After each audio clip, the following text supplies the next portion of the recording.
Monsieur le maire, bonsoir. Effectivement, ma question va vous faire peut-être voyager ce soir, puisqu'elle porte sur l'engagement international de la ville de Grenoble, et en particulier le contenu politique de cet engagement international. Alors, c'était une de vos propositions de campagne, la numéro 16, si ma mémoire est exacte, de réformer les mécanismes de coopération décentralisée de la ville de Grenoble, en mettant un accent plus fort sur le rôle des associations et des habitants. Alors, pour remettre cette proposition dans le contexte,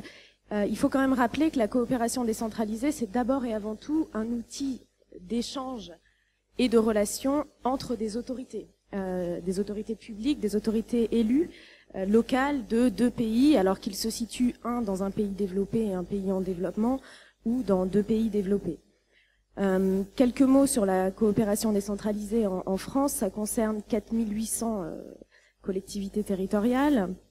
dont Grenoble, et les programmes ciblent plutôt l'Europe, en particulier l'Allemagne, et en majorité dans les pays dits des Suds, l'Afrique de l'Ouest. Cette coopération décentralisée, elle a fait l'objet en France d'une formalisation assez forte ces dernières années, avec un accent fort sur le dialogue politique entre autorités élues et le développement à la demande notamment des États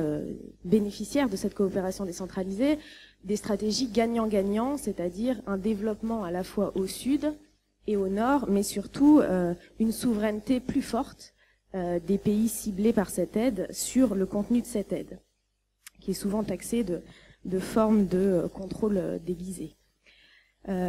Ces dispositions-là, elles ont été reprises au niveau européen en réaffirmant que la coopération décentralisée est d'abord un outil de dialogue, je le répète, politique entre des autorités territoriales. Alors dans ce contexte, l'engagement de la ville de Grenoble, il est à la fois ambitieux et original, puisque vous avez choisi de changer le nom de la direction des relations internationales, les informations sont exactes, en direction de la solidarité internationale, pour bien marquer le changement.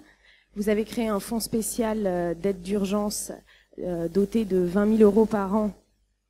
dont les 10 000 premiers euros ont été affectés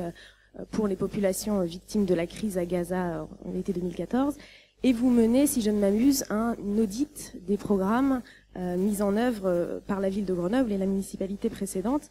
programmes qui sont plutôt menés en Europe, principalement. Et vous souhaitez, vous l'avez redit, mettre l'accent sur le rôle des associations et des populations. Alors, si cette politique, elle paraît ambitieuse et originale sur le papier, elle peut générer un certain nombre d'effets pervers, notamment dans des pays sortis de crises politiques récentes, où en fait le secteur associatif est assez troublé, avec des associations qui parfois se créent ne représentant personne. Pour donner un exemple concret, la ville de Grenoble a reçu à l'automne dernier des représentants de la ville de Sfax en Tunisie, notamment d'un comité de jumelage qui s'est avéré être un comité de jumelage ne contenant pas d'autorité politique de la ville de Sfax. Donc c'était une association dont les personnalités en fait ne semblaient représenter qu'eux-mêmes. Et quand je me suis rendue à Sfax, si tant est que les habitants de Sfax sont très charmants et très accueillants, ils ont plutôt une perception négative de cette décision de la ville de Grenoble, puisqu'ils ont la sensation qu'on désavoue la façon dont ils ont voté et élu leur municipalité issue du compromis révolutionnaire de 2011, c'est-à-dire une alliance tripartite comprenant un parti islamiste libéral sur le plan économique, c'est Ennahda, et deux partis de centre-gauche.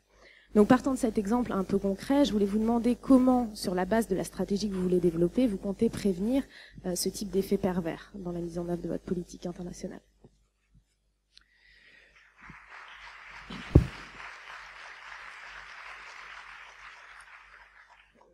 Effectivement, on a choisi de développer en termes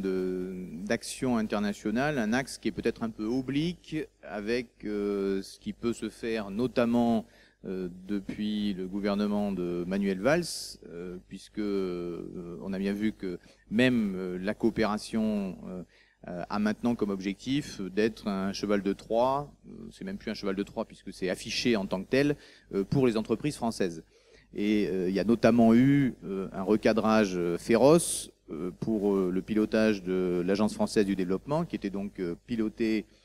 jusqu'à présent de 2012 à 2014 par Pascal Canfin, avec une action forte pour mettre en cohérence cette action internationale avec des objectifs à la fois sociaux, à la fois citoyens et à la fois environnementaux. Typiquement, l'AFD a arrêté de sponsoriser les centrales à charbon, ce qui se faisait jusqu'en 2012. Donc il y a eu beaucoup de choses qui ont été faites dans ce domaine-là, mais gouvernement de Manuel Valls, virage, et l'AFD d'ailleurs est passé maintenant sous le contrôle du ministère des Affaires étrangères direct, et donc effectivement la stratégie gagnant-gagnant, on entend bien qui c'est qui est gagnant. Bon, c'est pas notre choix. On continue de s'appuyer sur. D'abord, je partage pas le diagnostic qui est qu'à Grenoble, il n'y a que des coopérations vers le nord. Je crois que l'équipe précédente, les équipes précédentes, et il y a certains des élus actuels qui étaient déjà présents dans les équipes précédentes, qui ont mis en œuvre des coopérations avec les pays du Sud, qui sont extrêmement riches. On pourrait citer par exemple ce qui a été fait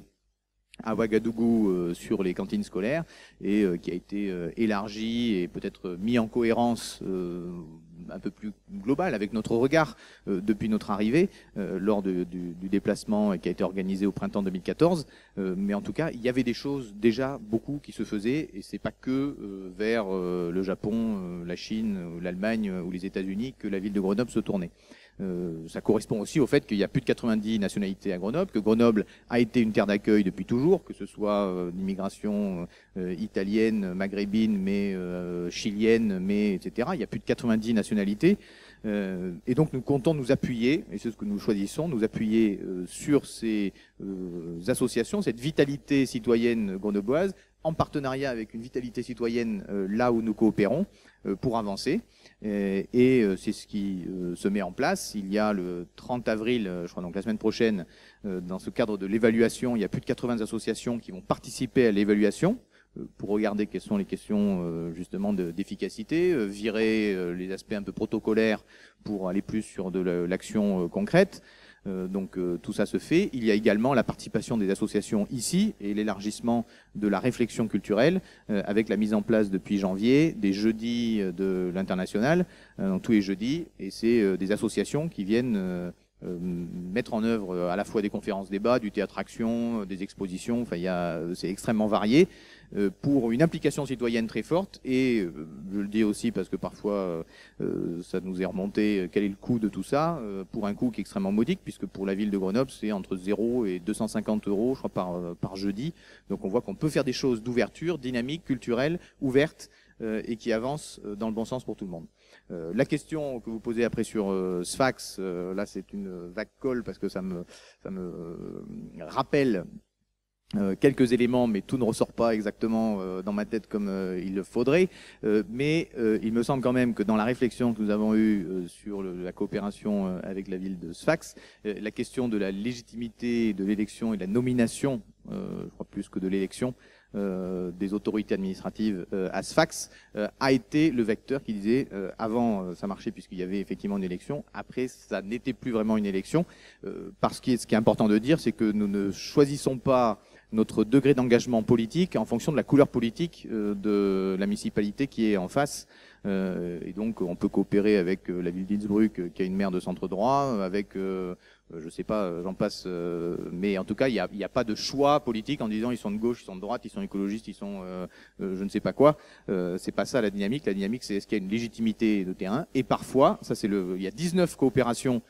pour la ville de Grenoble, ce qui est colossal. Hein, on est vraiment une des villes qui a le plus de coopérations, et depuis notre arrivée, on reçoit plus d'une demande par semaine de nouvelles coopérations. Bon, parce que la singularité attire l'œil aussi de l'extérieur, mais donc il faut faire attention à ne pas en faire 150 qui ait plus de sens. Mais donc dans ce regard de coopération, il y a vraiment cette volonté d'avancer sur la base d'un travail qui ne soit pas que protocolaire et qui soit en lien avec des associations ici et des associations là-bas. Ça avance bien, c'est jamais facile, et ces jumelages, ils vont et viennent en fonction à la fois des motivations là-bas, des motivations ici, et des situations, des dynamiques locales. Il y en a qui marchent très bien pendant longtemps, et puis après, ça s'enlise, ça vivote, et puis ça repart. C'est la vie des jumelages et des partenariats.